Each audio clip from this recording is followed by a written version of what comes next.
Effect की ओर, जिसमें joule Thompson coefficient पे हम स्पेशली ध्यान देंगे।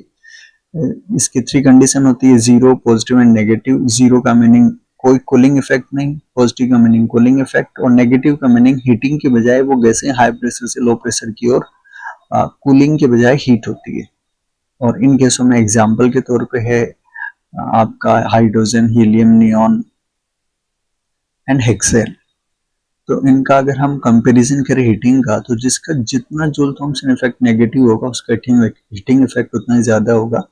तो इनमें सबसे ज्यादा नेगेटिव जूल थॉमसन इफेक्ट है हीलियम का, फिर नंबर 2 है हेक्सेन का, फिर 3 हाइड्रोजन का, फिर 4 नंबर नियॉन। ये चारों गैसें जो हीटिंग इफेक्ट शो करेगी, Joule Thomson effect normal temperature पे शो नहीं करेंगे। अब बात करते हैं कूलिंग का। कूलिंग में सबसे ज्यादा पॉजिटिव म्यूजिटी किसका है, यानी जूल थॉमसन इफेक्ट का पॉजिटिव होना सबसे ज्यादा ठंडा होना, नेगेटिव होना सबसे ज्यादा गर्म होना।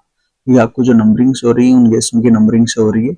सबसे ज्यादा कूलिंग इफेक्ट एमोनिया का है और सबसे लेस कूलिंग इफेक्ट आपका ऑक्सीजन का है, क्योंकि इसका सबसे कम पॉजिटिव म्यूजिटी है। और लेफ्ट साइड में आपको जो ग्राफ दिख रहा है वो ग्राफ ये कह रहा है कि हाइड्रोजन के कूलिंग इफेक्ट के लिए टेम्परेचर की रेंज 50 टू 150 केल्विन चाहिए, नाइट्रोजन के लिए 100 टू 650 चाहिए। ये जो ग्राफ है उस ग्राफ के लेफ्ट साइड में कूलिंग इफेक्ट से होकर राइट साइड की जो रेंज है, यानी प्रेशर आप बढ़ाओगे, एक्सेसिव प्रेशर है, तब उसका उस पर्टिकुलर टेम्परेचर रेंज में हीटिंग इफेक्ट देखने को मिलेगा। तो यहाँ राइट आंसर आइडियल गैस के लिए होगा 0। पॉजिटिव होता है रियल गैस के लिए, नेगेटिव होगा हाइड्रोजन, हीलियम, नियॉन के लिए, जो आपको इस टेबल में राइट मार्क हाईलाइट